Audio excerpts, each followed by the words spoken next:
वैकुंठ में, गोलोक में, साकेत में विराजते ही हो, वहां पतित पावन नहीं बन सकते। न गोलोक में पतित पावन बन सकते, न वैकुंठ में, न साकेत में। क्यों? वहां कोई पतित ही नहीं है, आप पावन कहां से बने? पतित पावन तो आप तब बनते हैं जब धरती पर अवतरण लेते हैं। जब धरती पर अवतार लेते हैं तब आपका पतित पावन बाना चरितार्थ होता है। बहुत सुंदर भाव है, बड़ा प्यारा भाव है कि तमाम पतितों को आपने पावन बनाया है।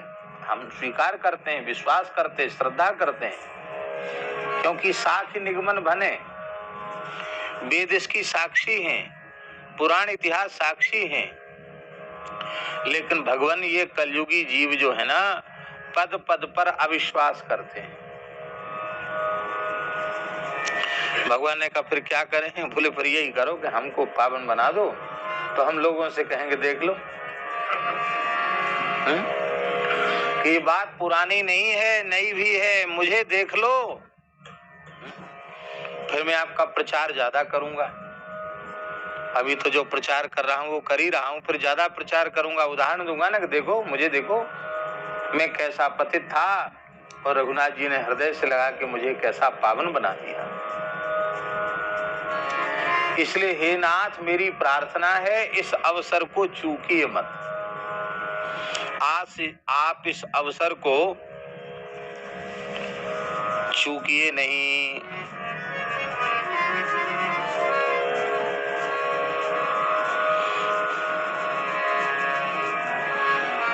जो जग विदित पतित पावन अति बांकुर बिरद न बहते, तो बहु कल्प कुटिल तुलसी से सपने हूँ सुगति न लहते। हे भगवान, यदि आपका पतित पावनता का बाना न होता तो तुलसी जैसे कुटिल तो करोड़ों कल्पों में भी पवित्र हो ही नहीं सकते थे।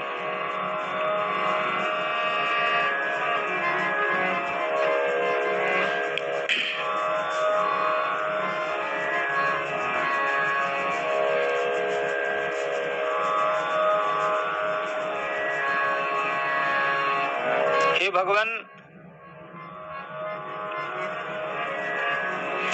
हमने पाप करने का बाना धारण कर लिया है और आपने पापियों को पवित्र करने का बाना धारण कर लिया है। दोनों का संयोग हो गया। हमने तो पाप करने का बाना धारण कर लिया है, अब मोह तो ही पड़ी होड़ है। हमारे ब्रज के रसिकों ने कहा मोह तो ही पड़ी होड़। हम में और आप में होड़ा होड़ी पड़ी है।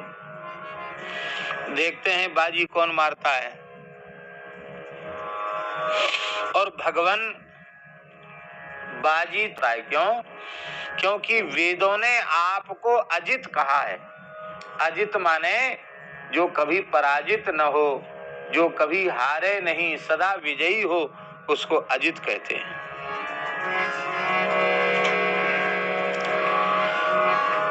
दूसरी बात है दो बानक बने। जब तक कोई जोड़ीदार नहीं मिलता है तब तक अच्छी पटती नहीं है। और किसी अच्छी को कोई बढ़िया जोड़ीदार मिल जाए तो कहते अब तो खूब पटेगी।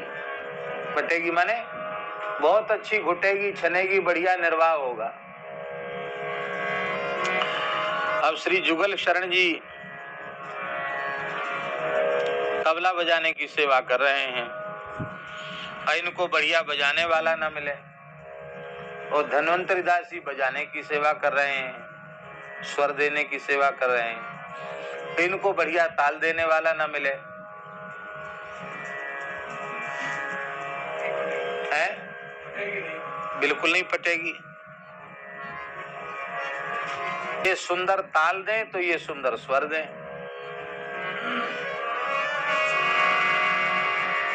और दोनों अलग अलग दिशा के होंगे तो नहीं पटेगी। तो हे भगवान,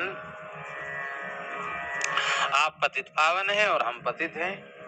तो दोनों का बहाना बहुत अच्छा है, इसलिए खूब हमारी आपकी खूब पटेगी, खूब बढ़िया से निर्वाह होगा, और नहीं तो तमाम कलयुगी लोग अविश्वास करेंगे कि लोगों ने मनगढ़ंत लिख दिया है वेद पुराणों में, और हमारे जैसे पतित का उद्धार कर दोगे तो सबको विश्वास हो जाएगा, और न जाने कितने पतितों को बुला बुला कर मैं आपकी शरण में ले आऊंगा। देख लो भैया, हमें देख लो, अब भी तुम्हें विश्वास क्यों नहीं है कि आप धरती पर पधारे क्यों? क्या कमी थी आपके लोक में? आप धरती पर पतितों की खोज करने के लिए पधारे हैं। तो आप किसी को खोज रहे हो और जिसे आप खोज रहे हैं वो मिल जाए तो आपको प्रसन्नता होगी कि नहीं? आप अपने पतित पावन नाम को सत्य करने के लिए पतितों का अन्वेषण करते हुए धरती पर पधारे, और कितनी बढ़िया बात हुई, आपको खोजना नहीं पड़ा, मैं सामने से आ गया कि मैं पतित हूं, हे प्रभु मुझे पवित्र कीजिए।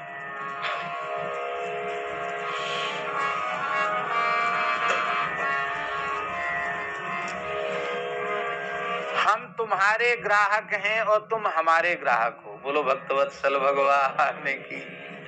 हम तुम्हारे ग्राहक हैं और तुम हमारे ग्राहक हो। दो बानक बने। अब यहाँ एक विशेष बात है कि गोस्वामी जी ऐसा क्यों कहते, मैं हरि पतित पावन सुने।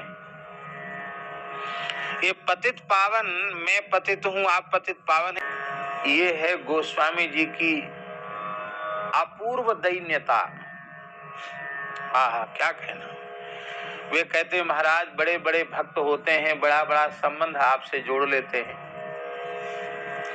कोई स्वामी सेवक का संबंध जोड़ता है, कोई सखा का संबंध जोड़ता है, कोई सखी का संबंध जोड़ता है, कोई दास का संबंध जोड़ता है, तो कोई कोई तो महाराज आपको अपना पति मान लेता है, पति वाला संबंध आपसे जोड़ लेता है, और कोई कोई तो कहां तक कहें, कोई कोई तो आपको अपना शिष्य मान लेता है। विश्वामित्र जी ने कैसी विद्यानिधि को विद्या दीनी,